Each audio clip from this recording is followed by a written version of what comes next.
ముందుగా అందరు కూడా 139వ మేడే శుభాకాంక్షలు తెలియజేసుకుంటూ కార్మికులందరూ కూడా చాలా సందర్భాలను పోరాటం మరియు చేస్తూ వాళ్ళు చాలా కూడా హక్కులు పొందిన కానీ చూస్తూ ఉంటే అవికి మనం ముందరంలో ఏవైతే శ్రద్ధ చూపిస్తాం దాన్ని అమలుపరుచుకొని మనం దాంట్లో మన హక్కులు కానీ మన దాంతో ఆర్థికంగా మనం అభివృద్ధి చెందాల్సిన అవసరం ఉన్నది. కాబట్టి ఈ సందర్భంగా గవర్నర్ గారికి మరియు ఐఎన్టీసీ వాళ్ళందరూ కూడా మన ప్రభుత్వం కల్పించే ప్రతి బెనిఫిట్ కూడా కార్మికులు దేశపతి చూసుకోవాలని కోరుకుంటూ కాంగ్రెస్ పార్టీ ఎల్లప్పుడూ కూడా కార్మికుల పక్షాన ఉంటుంది.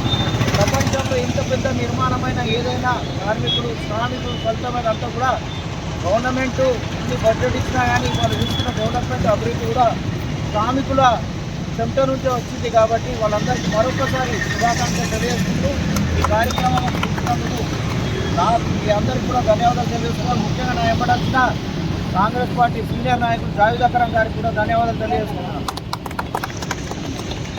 సందర్భంగా ఈ కార్యక్రమాన్ని చేసిన కాంగ్రెస్ సీనియర్ నాయకులు జావేద్ అక్రమ్ గారికి, అదేవిధంగా సీనియర్ పిసిసి రాష్ట్ర కార్యదర్శి మన నరద రత్నాకర్ గారికి మన అందరి తరఫున స్వాగతం తెలియజేస్తూ ఉన్నాం.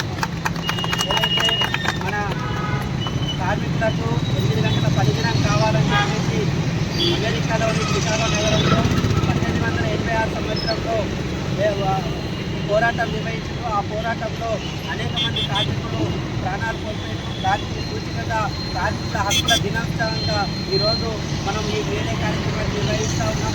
భారతదేశానికి స్వాతంత్రం వచ్చిన తర్వాత ఈరోజు అనేక కార్మిక చట్టాల్లో మార్పులు తీసుకొచ్చి భారతదేశానికి స్వాతంత్రం కాకముందు 14 గంటల పనిదినం భారతదేశంలో కొనసాగేది.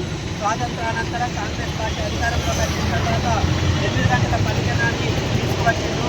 అట్లాగే మహిళలకి సమాన వేతనం అనే విధంగా మహిళలకు కూడా గౌరవ వేతనాన్ని కల్పించే విధంగా హక్కుల్ని తీసుకువచ్చిన ఘనత కాంగ్రెస్ పార్టీ. కాబట్టి వీటి మీద వేరే కార్యక్రమాన్ని నిర్వహించుకుంటున్నాం. కాబట్టి ఈ కార్యక్రమాన్ని ఉద్దేశించి మన సీనియర్ నాయకులు నరద రత్నాకర్ మాట్లాడుతున్నారు. हमारे यूनिट के सदर गवर्नर साहब जो हमारे आज मेडे के रोज़ यहाँ पर तमाम उनके कार्यकर्ताओं के साथ, उनकी फैमिली कुटुंबम के साथ जो हमारे को बुलाए, मेरे को हमारे पीसीसी सेक्रेटरी एल रत्नाकर साहब को जो बुलाए हैं यहाँ पर, तमाम लोगों का मैं शुक्रिया अदा करता हूँ। मेडे के दिन मेडे की मुबारकबाद देता हूँ। और कांग्रेस पार्टी के हमेशा कांग्रेस पार्टी हमारे गवर्नर साहब की पूरे ख़ानदान के साथ रहेगी, पूरे INTUC के साथ रहेगी। ये जो हमको मौका दिया गया उसका शुक्रिया अदा करें।